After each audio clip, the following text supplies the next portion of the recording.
Make your next move with American Express Business Platinum. Enjoy complimentary access to the American Express Global Lounge Collection.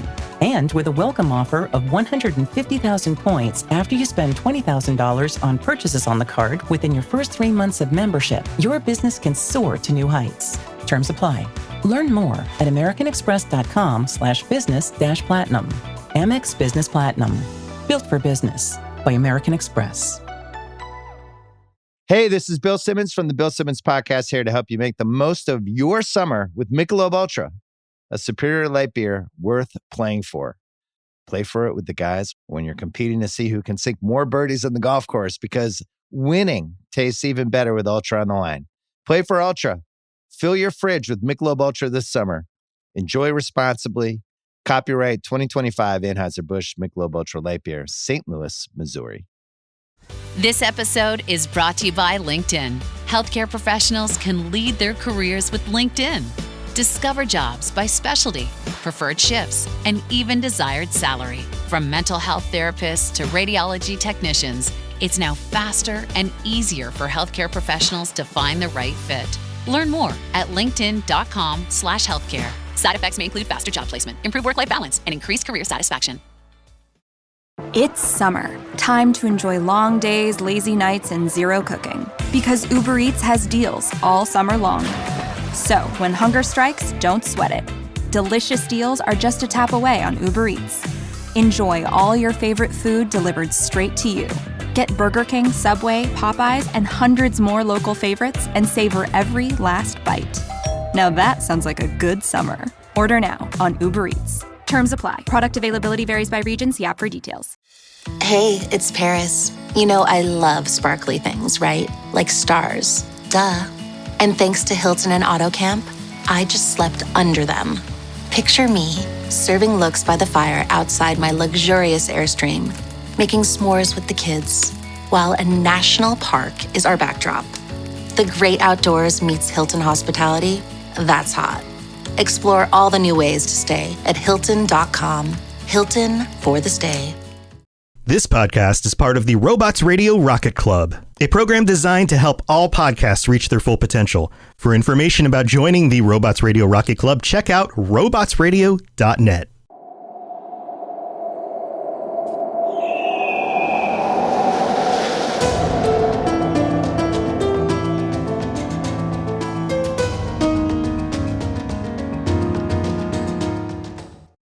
Hello and welcome to the Assassin's Creed Lorecast. We are so excited to bring you this show. Our podcast is all about unraveling all of your favorite mysteries from the Assassin's Creed games. Each episode will be talking about a different topic in the Assassin's Creed universe. From Pieces of Eden, solar flares, and the Isu, to the Hidden Ones, the Order of Ancients, and of course, the Animus, we will seek to uncover it all. So join us and maybe even take a leap of faith.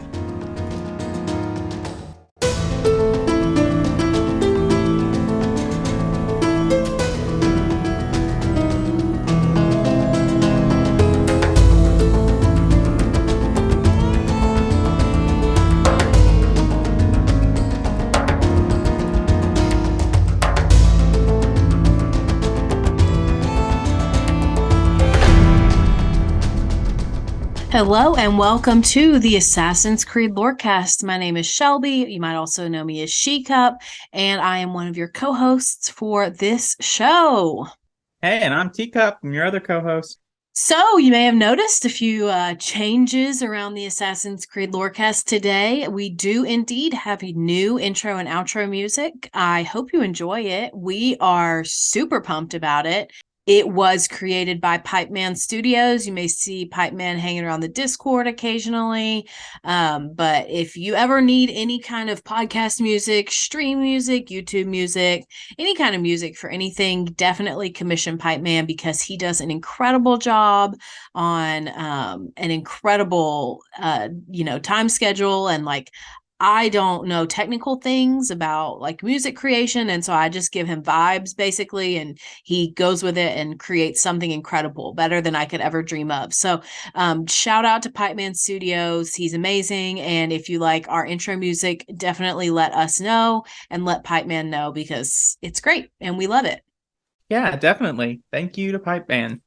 All right. Well, getting into the show a little bit, today we are going back into some topics, some lore topics. We have been for all of 2023, which it's now February. So for a whole month, we've been talking about characters. We've been doing 2 character deep dives. So we did a character deep dive on Ezio. Most recently, and then before that we did a character deep dive on Eivor. And both of those took 2 episodes. I think we could have even split the Ezio into 3 episodes, but that's just me. There's just so much content about these characters. But today we're getting back into some of the last Pieces of Eden. We're doing this follow-up series, and we're coming to the end of the follow-up Pieces of Eden series. So before we jump into the Piece of Eden that we're talking about today, Austin, do you want to give the listeners just an idea of where we're going to go next on the show? So next, after we finish these Pieces of Eden, we're going to be going into something that I am really excited about, because it's something that even I, as the quote-unquote lore master for this show, don't know a lot about, which is these specific assassin cells that operate in the modern day timeline, which a lot of that will come from the comics, which I'll be honest with you, I have been reading a lot of the comics and kind of getting in on some of those cells and kind of things that have been happening around all of that. And so that has been really exciting for me, and I'm very excited for that next kind of stint there. So you mentioned the comics. I have had a comic book that I got at McKay's on my nightstand for like a month that is an Assassin's Creed comic book. So you've mentioned you've read a few. Can you tell us which ones you've read and if you enjoyed them? Well, I can tell you that I have enjoyed all of them. I have read Assassin's Creed Assassins Volume 1 and 2, which is Trial by Fire and The Setting Sun. I have read Assassin's Creed The Chain and Assassin's Creed The Fall, all which kind of take place during The Chain and The Fall is, if you remember our episode on the Russian Revolution with Nikolai Orlev, that's his story is in those comics. And then the Assassin's Creed volumes kind of follow the story of Charlotte de la Cruz, who we talked about a lot around our Juno episodes. And so they kind of follow her induction into the Assassins. And so that's been really fun. Awesome. Well, I for one, am really looking forward to getting into some of these more modern day cells, because I feel like that's something we know less about. So anyway, all of that to say, let's get into our topic today. So before we get started, I want to issue a major spoiler warning. I know that Valhalla has been out for a while, but again, this episode is going to have major, major, major spoilers for Valhalla. If you haven't played the game, either stop listening or be okay with spoilers, I guess. So if you are listening to this and you get upset later on that we gave you a spoiler, you can't get mad at me because this is your warning. All right, so we are talking about Yggdrasil, or the World Tree. I will probably refer to it as the World Tree from this time on, because it's not fair to let you all listen to me stumble upon trying to pronounce all these words. So the World Tree in mythology, in Norse mythology, was this colossal or huge ash tree that was said to connect all 9 realms together via its root system. Sorry, I know we have literally been one sentence into the lore so far, but I have a question. In Valhalla, how many of the 9 realms can we go to? 4. Okay, so what are those realms? And do you know, like, all 9? Not off the top of my head, no. But we go to Jotunheim, we go to Asgard, we go to Niflheim, and we go to... it's a really, really hard word for me to say, but it's the realm of the fire giants. It's like, it's got a bunch of S's and V's, and I can never pronounce it correctly. So I'm not even going to try. Okay, so I Googled it. So there's Asgard, Vanaheim, Alfheim, Midgard, Jotunheim, Muspelheim, Svartalfheim, Niflheim, sometimes called Hell, and then Nidavellir. Those are the 9. Yeah. So Midgard is obviously our realm. We're that of 9 realms, Midgard. The Svalbardheim or whatever, that is the realm of the dwarfs, I believe. And Nidavellir is similar to that. Niflheim is obviously sometimes also called Helheim or Hell. And then Vanaheim, Jotunheim, and a lot of the other ones have to do with the various giants and elves lived in there. Muspelheim or whatever is where the fire giants live. Yeah, so Svartalfheim is where the black elves come from. The Nidavellir is where the dwarves come from. And then this Muspelheim is the realm of fire. Yeah, the fire giants. Fire giants, yeah, you said that. Yeah. Which for, if we want to talk about Thor, the last one you say where the dwarfs come from, that's the star where Stormbreaker is made. Okay. Infinity War. Muspelheim or whatever is where Thor is in the beginning of Thor Ragnarok with Surtur. Okay, so then, let's just go through the rest of them because now I'm curious. So Asgard is like their heaven where the gods live, right? The realm of the Aesir, which is a Aesir. specific branch of Norse gods. So then Vanaheim is where the other gods live, which are the Vanir. Yes. And they hate each other. Well, they're rivals. Okay.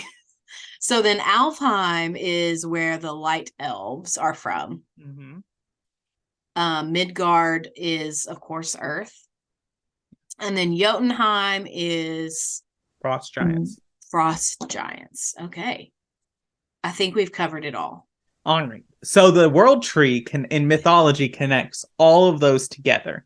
And it is said that you can pass into the 9 realms through the World Tree. And then in some mythologies, you have the Bifrost, which will transport you to all the 9 realms from Asgard. So in AC Valhalla, because this is an Assassin's Creed podcast, not a Norse mythology podcast, we do see the roots of the tree in both the Jotunheim and Asgard arcs. Especially when we go to Jotunheim, we see the roots above us, which is really interesting to me. If you complete the Animus glyphs or glitches, I forget what exactly they're called, but they're side activities in AC Valhalla, you can see the World Tree not through Norse mythology, figuring you get a vision of it's actually happening with all the fancy Isu tech and around there too. The fun fact about the World Tree is located in the Grand Temple and is theorized to be where Juno hid before Desmond freed her. So, and though the World Tree we know is used to create Norse sages, there is the added component in AC Valhalla of the mead, which is something that prepares them for that moment. But as we'll learn, the 7th method of salvation is the World Tree. It is not some mead or something. It is this World Tree, which is this. Basically, what it ends up being is this supercomputer that can store your essence and then redistribute it across the eons and timeline into the human genome or whatever. So it's not really salvation.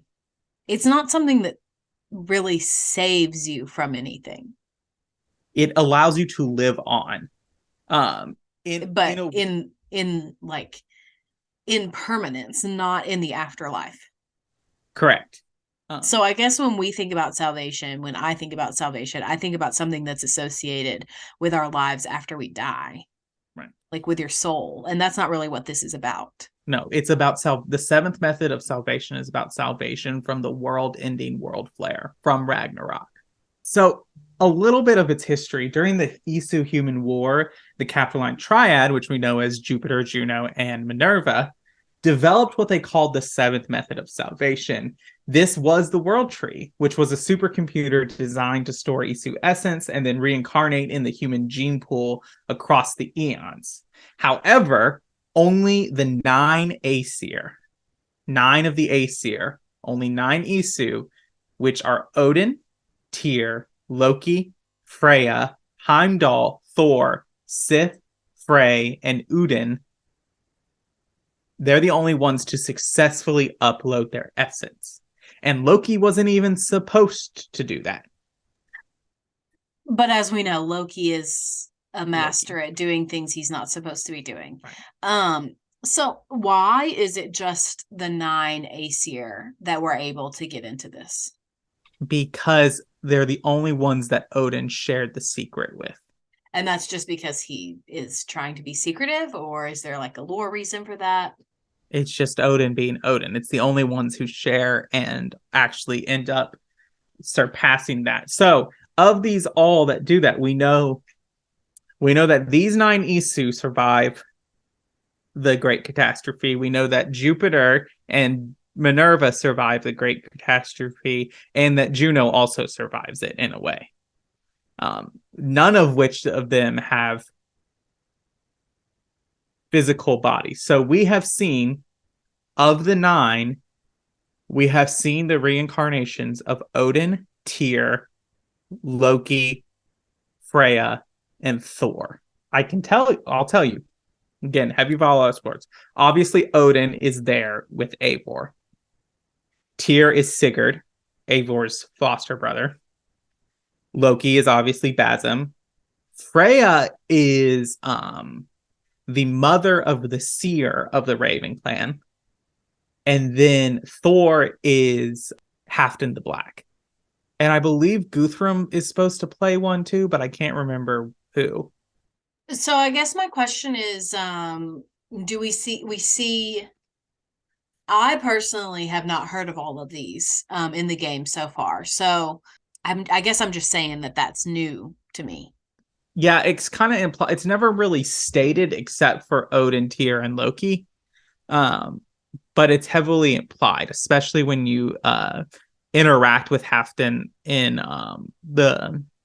basically the Jorvik and Northumbria arcs of Valhalla. It's heavily implied. And so then after this, the World Tree is largely forgotten until about the 9th century, when Eivor Wolfkiss discovers the World Tree with her foster brother Sigurd. The pair would experience a Valhalla simulation and would battle Basm after escaping it and end up trapping Basm in the simulation. Obviously, when Desmond is in the Grand Temple, he doesn't discover the World Tree at all. Layla Hassan would discover the World Tree and eventually die there while attempting to stop the magnetic pole crisis of 2020. And yes, because on top of COVID in the Assassin's Creed universe, you also have a magnetic pole crisis. Basically, what has happened is that the machine that Desmond activates to save from the solar flare never gets turned off. That's terrible. But here's my question. Is it confirmed that COVID exists in the Assassin's Creed universe? Yes. How? There is an email between Layla Hassan and her brother where she says, "Don't worry, I don't have COVID." Okay. That's funny. Going back a little bit. So Isu solar flare, the catastrophe, is Ragnarok. Correct. So I guess my question is, how does Yggdrasil survive Ragnarok? It's in the Great Temple. Everything in the Great Temple survives. Which, this does kind of pair up with Norse mythology, because even though Ragnarok is the death of the gods, they are said to be reincarnated later after Ragnarok. Like, that's in the mythology. As what? What do they get reincarnated into? Like that they will return, basically. It's that moment of hope that exists in the end times in Norse mythology. I didn't know that about Norse mythology, so that is news to me. Yeah, it's probably not a constant throughout, but you know how like Greek and Norse mythology is. Like, it depends on what era of those cultures you're Yeah. talking about, what story is prevalent and stuff. Sure. Well, before we get too off topic, would now be a good time for our break. Yes, I just have one other thing to share about the history. Heavy AC Valhalla stories. Spoilers? Spoilers. Heavy spoilers, like big warning for you. It is implied that Desmond is in the World Tree. Wow. And so with that implied, it's who Layla interacts with. And when she interacts with him, it is heavily implied that both of them are working together because there is going to be another crisis that they have to prevent. Both Layla and him are working together within the World Tree. So I'm going to be really honest right now. I took out my headphones when you started talking about this because I didn't want to get the spoilers. But that's really fascinating, the part that I did hear. I hope that our listeners think that that's funny because I didn't want to be spoiled. I hope that they find that. I kind of respect that. You can give me bad reviews. I don't particularly care. So now is a good time to go to the break, Austin? Yeah, let's do it. With the Walmart app, you can squeeze in those final days of summer and nail that back-to-school shopping list. So keep working on that tan and let Walmart Express Delivery handle the rest. Chromebooks, Clorox wipes, Sharpies, glue sticks, pens, pencils, and more. All delivered in as fast as an hour. So pour yourself another iced tea. Summer's not over. Last-minute back-to-school supplies delivered fast. The Walmart you thought you knew is now new. Subject to availability. Fees and restrictions apply. Today's top story, the flavor merger of the century between the Peanut Butter Group and Chocolatey Corp. Joining me is a PBC executive. Thanks for having me, Barry. Now, how did you know the merger and the byproduct of it, Jif peanut butter and chocolate flavored spread, would be a success? You know, it was a gut feeling, a rumbling, if you will. Besides, they're two titans of taste. Very true. Goes great with pretzels. And pancakes. Apples too, I bet. Try Jif PBC today. Are you a forward thinker? Then you need an HR and finance platform that thinks like you do. Workday is the AI platform that helps propel your organization, your workforce, and your industry into the future. Workday, moving business forever forward. Ma cos'è? Shoot! Shoot a flying demon! Malaka! Malaka! Malaka! I get the sense you two are ill fit for whatever it is you're plotting. This one takes us for a fool, brother. We sons of Ragnar have this well under control. No, we do not. Sons of Ragnar. I know of many, but never have I heard of Dull and Duller. All right. Well, welcome to the middle of the show. This is where we talk about all of the things that have to do with the Assassin's Creed lorecast and not necessarily the lore of Assassin's Creed. So the first thing I have to mention is that if you love our podcast, if you love our show and want to support us, the best way to support us is to do so financially via our Patreon. And we have a link to our Patreon in every episode in the episode description. You can also go to patreon.com/Assassin's Creed Lorecast, and we will be there. You can join us at a lot of different tiers, as low as $5 all the way up to like 100. So there are definitely lots of different ways that you can support us. But if you can't support us financially, the next best way to do so is to leave us a 5-star rating or review. And so you can leave us a review with words and 5 stars on Apple iTunes, or you can just leave us a rating with numbers on Spotify. Now, if you do leave us a 5-star rating, we will read it out loud on the show. And I do have one to read today. And this one comes from Evan H. And he says this.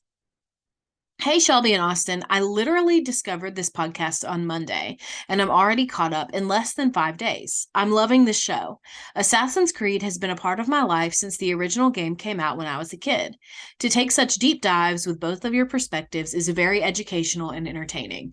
I'd love to see an episode dedicated to my favorite character, Desmond. Have an incredible day, guys. P.S. We work in the dark to serve the light.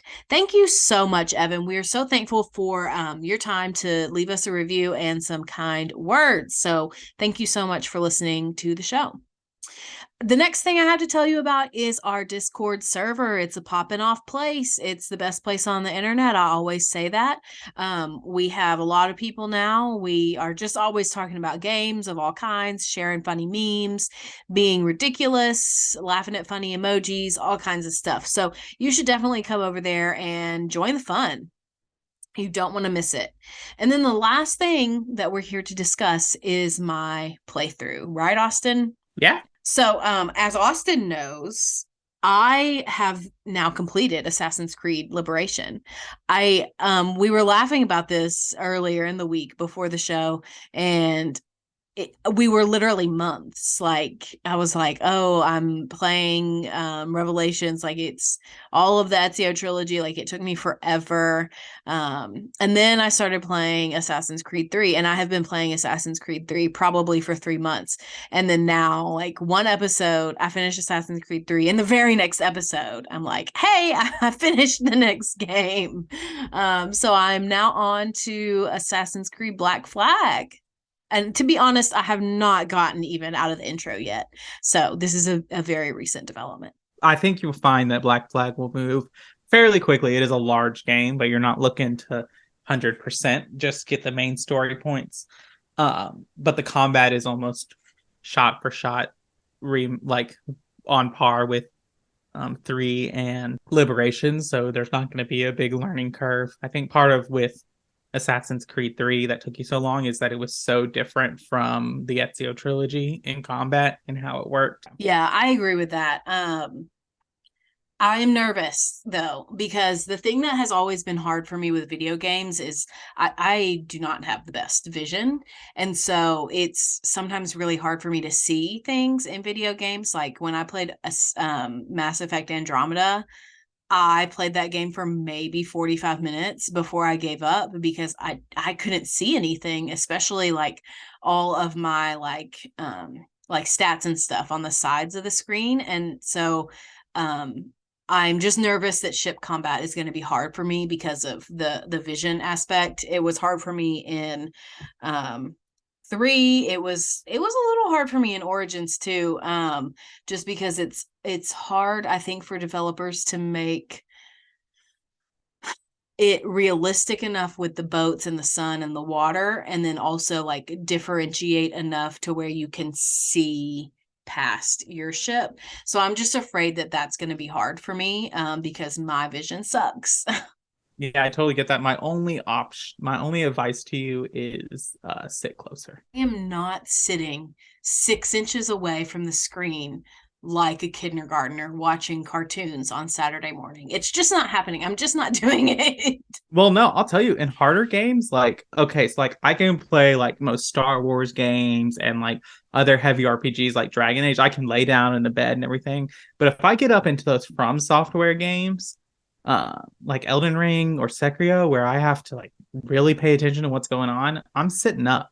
Like I am like ready to go, like paying attention. So that's fair. I will say there have been many a time that I came home from work and you were like already home, because this was back when you had your old job, and you would get off at like 2:00 and I wouldn't be home until 4 or 5, and I would come home and he would be standing up in the living room, maybe a foot away from the TV, just like screaming at the TV. And I'm like, what is happening here? Because you were playing Sekiro. I love that game. Okay. I just want you to know that I do. That game. I do know that. But let's talk about Liberation for a little bit, because I loved it. I really enjoyed it. I loved Aveline. I think she was a great main character, and I really wanted them to explore her a little bit more. And her relationship with her mom and dad too. I had some really interesting reflections, and just I really enjoyed that game a lot. And I also, like, I've lived in New Orleans, so I loved the setting. I've also lived in the Bayou, and so it's a place that has a piece of my heart. So of course I connected to it in that way too. But I just really liked it, and I think my takeaway is that I wished it was a main title. I wished that it had been like given the full force of marketing that all of the other games have gotten. I wish that Aveline could have the attention that Ezio or even Claudia or Connor or anybody else could have gotten to. Yeah.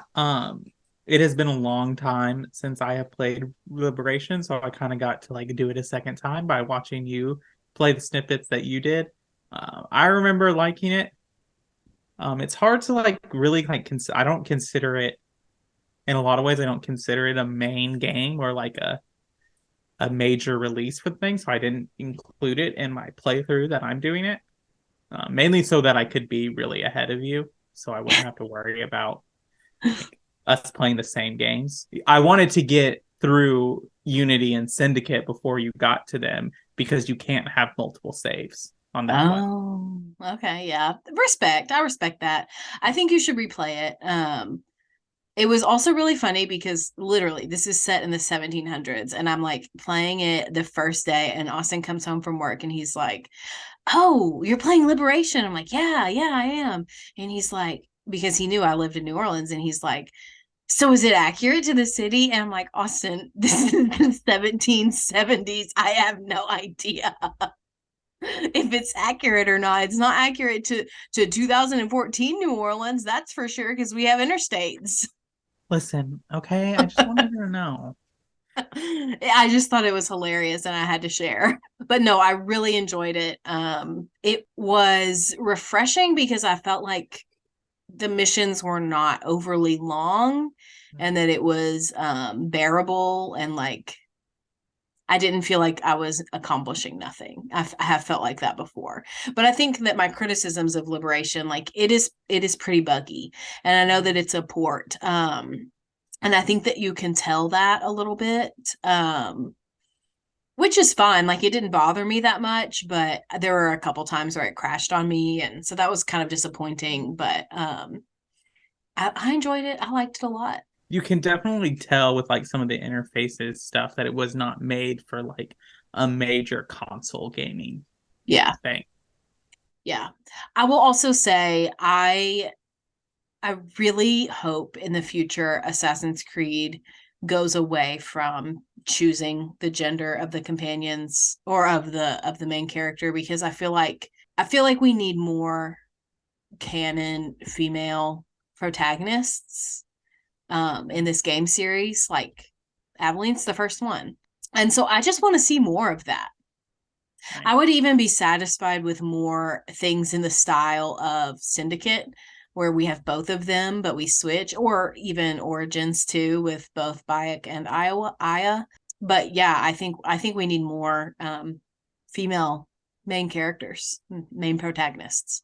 I tend to agree with you. I want to go back to like, this is a historical game with a historical perspective. And so this is about, I wish that inclusive was, let's tell a story about a female or person of color person who did there, not let's give them an option to be whatever they want. Mm-hmm.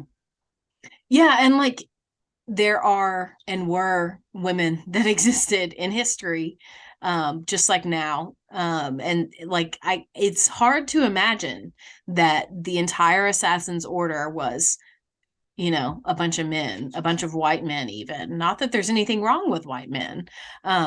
But I think it's important to tell other stories.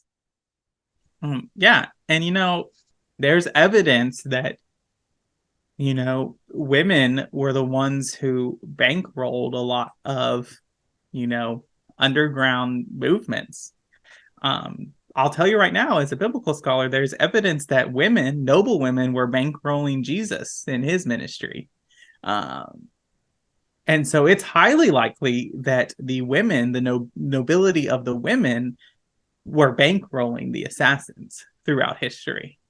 Yeah, that's fair. Well, this is kind of off topic, so let's get back into our lore content, unless you have anything else to add in the middle of the show. No, I don't. Let's go back into it. All right. As a sports fan, I have to confess, Sometimes the game gets kind of boring. That's when I unfold my Samsung Galaxy Z Fold 7 and use multi-window viewing on its large screen. Boring game? I'm checking out my fantasy baseball league at the same time. Score still 1-0? I'm replying to emails in the other window, scoring points with the boss. Semifinals finally getting exciting? I'm buying tickets to the finals and booking my flights. Can your phone do that? The new Galaxy Z Fold 7. Get yours at Samsung.com. Gatorade is the #1 proven electrolyte blend designed to hydrate better than water. So you can lose more sweat and raise your game. Gatorade, is it in you? Want to live better? We got a lot of work to do. Join Chris Hemsworth in National Geographic's new Disney Plus original series, Limitless. Live better now. I'm diving headfirst into cutting-edge science to uncover 3 powerful secrets to living better right now. The growth that occurs through any challenging experience is really what we seek.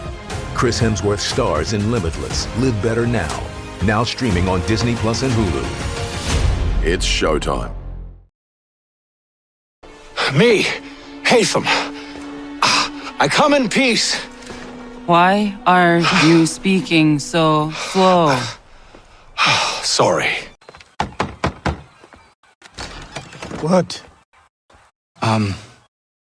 I was told you could train me. No.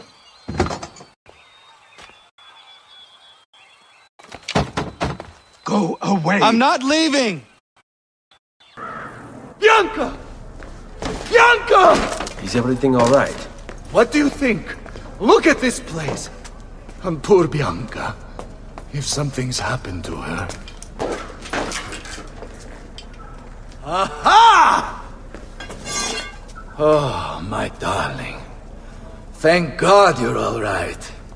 Ezio, meet Bianca. Bianca, Ezio. Charmed.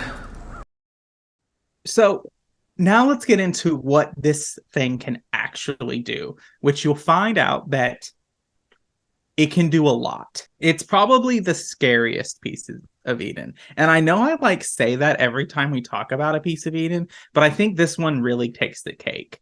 So buckle up. Yggdrasil, or the World Tree, is an ancient Isu supercomputer which can best be described as the Isu's version of the Animus technology. The supercomputer is engineered with a bunch of advanced abilities, which include these 4 things: essence containment, reincarnation, simulation, and biological preservation. All right, are you ready? See, you're making that face because it's scary. I don't think I'm ready. All right. So this is very, very much on the fiction side of science fiction. So you real scientists out there, you can tell me what's actually plausible, based on scientific theory. But my guess is that this is very heavily on the science fiction side of science, on the fiction side of science fiction. So essence containment allows someone to upload and preserve their consciousness into the World Tree. So this happens one of 2 ways. The first is by sitting one of an energy core powered chairs surrounding the table which holds the computer's processing tower in the center. After powering up the chairs and donning a faceplate, and a small arm extends from the chair's head and takes a genetic sample of the user's neck, then feeds it into the 4 pods containing individual human fetuses that hang from the computer. Do you remember the Matrix? Can we go back to the fact that you said there are fetuses hanging from the computer? Yeah, individual human fetuses. Yikes. I'm uncomfortable. I just want to remind you that in the Isu era, humans were slaves and were property, and so they were treated as property. Yes, I remember that, but it is still not good. There's another method which involves being physically entered into the World Tree via one of its branches or arms. As we've seen with Layla when she tries to use the World Tree to upload their psyches to spend eternity inside the computer simulations. And we'll talk about their simulations in a little bit. So the World Tree is able to then reincarnate the individuals.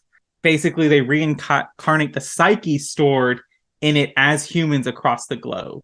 As of 2020, the World Tree successfully managed to reincarnate all 9 Isu who used the device, all of who could be identified by a black spot on their necks.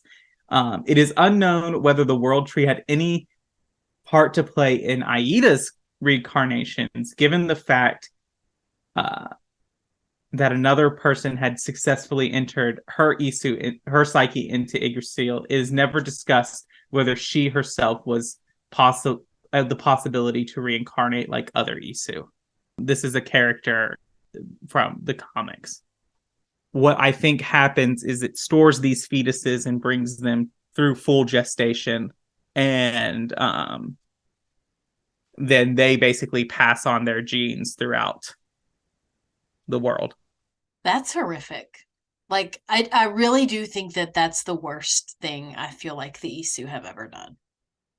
That they attach themselves to other humans? No, that they use fetuses to power this device. It's not that they're not drawing upon the fetuses to power the device.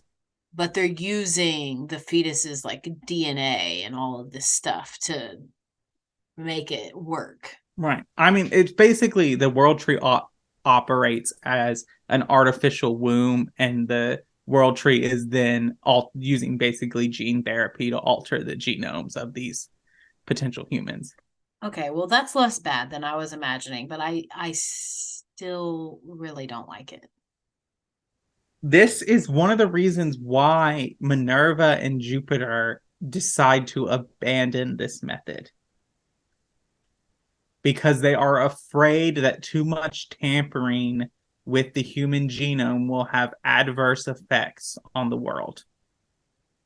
And so they were not willing to pursue this method of salvation for all of the Isu because of the effect that it would have on humanity. They were more willing to not involve humanity at all in their methods of preservation. How you doing? I'm unwell. I am unwell. Oh, I have to add, I wasn't emotionally prepared for this one. I don't think. I feel like you're right that this one is the worst. So the World Tree creates powerful simulations similar to the technology used by the Animus. Sean Hastings says that it appeared to have been used to generate and explore possible futures, alternative realities, and counterfactual stories. This shows that the Isu could use the World Tree to effectively utilize the calculations. It also had branches which could be used to hook the user into the computer and use its simulation functions. Basm took advantage of being hooked into one of the branches to thoroughly study the calculations. The tree could also be used to create the simulations of Valhalla, and experienced first by Slava and later by Sigurd and Eivor, themselves the reincarnations of Tyr and Odin, respectively.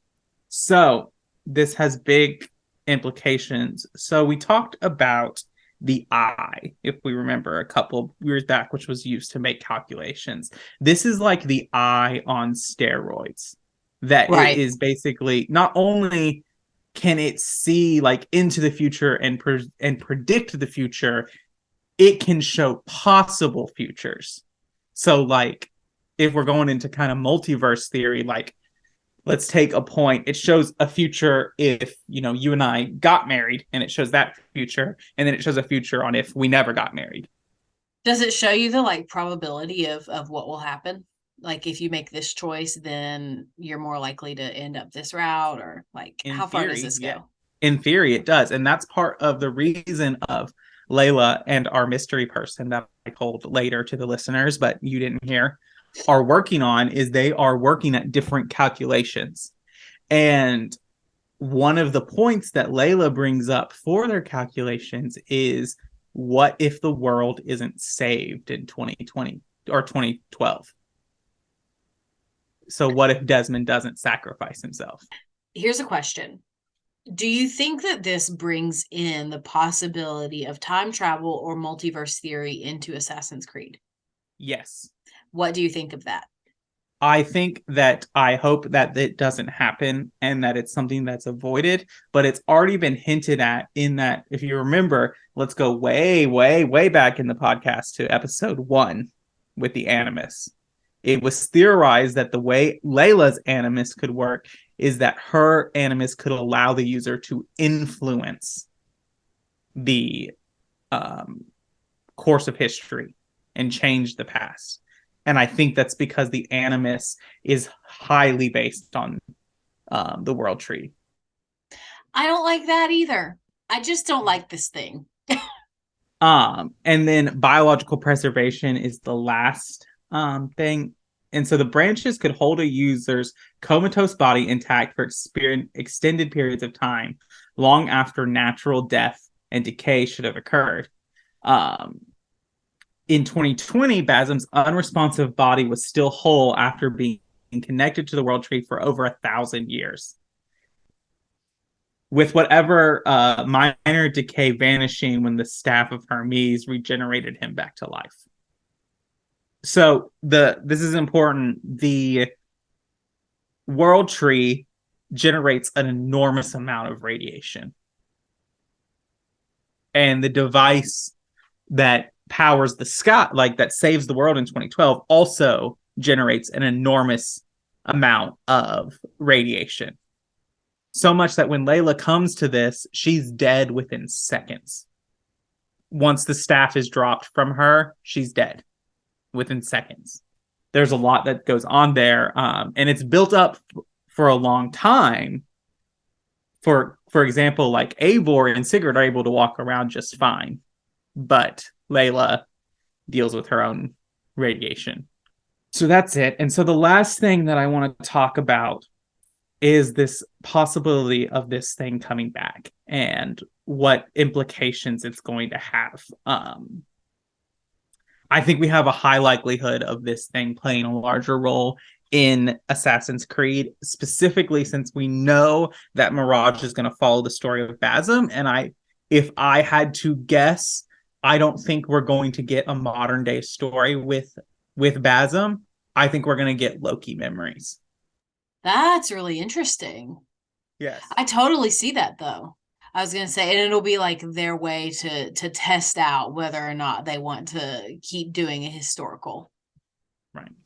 I think that we might get a little bit of modern day solely based on the last chapter and its inclusion of William Miles in it. And I think that it'll be interesting. I think we've written Basim as kind of like an anti-hero or villain or someone with, questionable motives.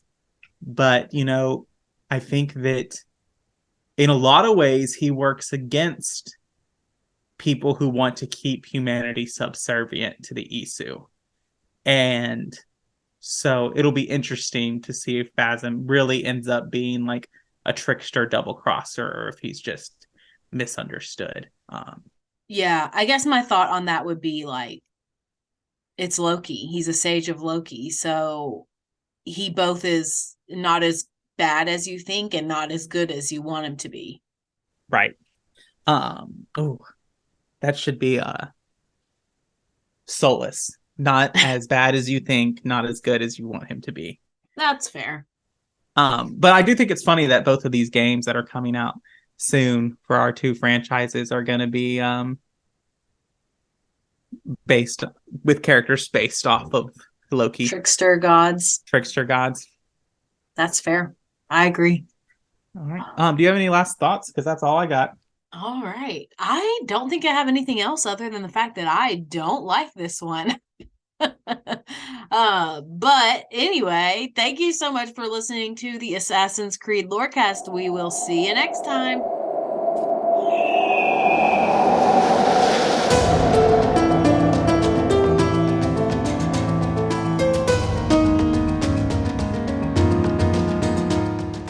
Thanks for listening to the Assassin's Creed Lorecast. You can find us on Twitter at AC Lorecast. If you have any lore questions or topics to unpack, join our Cups Podcasting and More Discord server. It's the best place on the internet. You can also support us financially through our Patreon. Find us on patreon.com/Assassin's Creed Lorecast. The Assassin's Creed Lorecast is part of the Robots Radio Network. For more information about the Robots Radio Network, join the Discord server via the link in our episode's description. If you enjoyed the show or learned something new today, please subscribe, leave us a review, and join the Patreon. And if you enjoyed our intro and outro music, make sure you give a big thank you to Pipeman Studios. Thank you, Pipeman!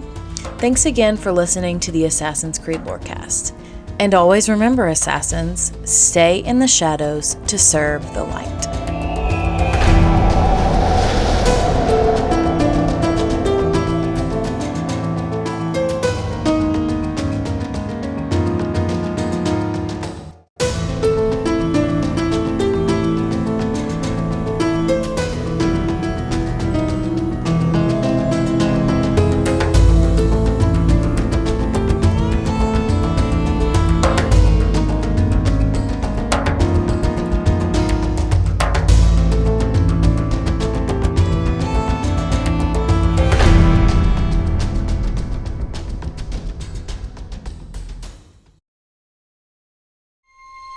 This episode is brought to you by FX's Alien Earth, the official podcast. Each week, host Adam Rogers is joined by guests, including the show's creator, cast, and crew, in this exclusive companion podcast. They will explore story elements, deep dive into character motivations, and offer an episode-by-episode behind-the-scenes breakdown of each terrifying chapter in this new series. Search FX's Alien Earth wherever you listen to podcasts. My cat Freddie loves to be brushed and cuddled. But stirring up his cat allergens meant sneezing and itchy eyes. Then I found Purina One Live Clear. It's cat food that reduced the major allergen and my suffering in as little as 21 days. Now, we feel closer than ever. If you have issues with cat allergens, you really need to try Purina One Live Clear. Try new Purina One Live Clear today. Purina One, a difference from day one. This episode is sponsored by Friskies, who would like to tell your cats hi. Now, if that didn't get your cat's attention, there is one thing that always does the trick. Just pour some Friskies crunchy food in the bowl and you'll hear those paws come running. Works every time. With so many Friskies choices, you can always bring your cats running from their secret napping spots. There's always more to explore. See for yourself at friskies.com or visit your local store. Mint is still $15 a month for premium wireless. And if you haven't made the switch yet, here are 15 reasons why you should. 1, it's $15 a month. 2, seriously, it's $15 a month. 3, no big contrast. 4, I use it. 5, my mom uses it. Are you playing me off? That's what's happening, right? Okay, give it a try at mintmobile.com/switch. Upfront payment of $45 for 3-month plan, $15 per month equivalent required. New customer offer first 3 months only. Then full price plan options available. Taxes and fees extra. See mintmobile.com. This episode is brought to you by GM Genuine Parts and AC Delco. Get the most out of your vehicle with GM Genuine Parts and AC Delco original equipment. The only parts designed, engineered, tested, and backed by General Motors. You can find your perfect fit for most makes and models and choose from 3 tiers of parts, including GM OE or gold and silver aftermarket parts. Visit gmparts.com for more information.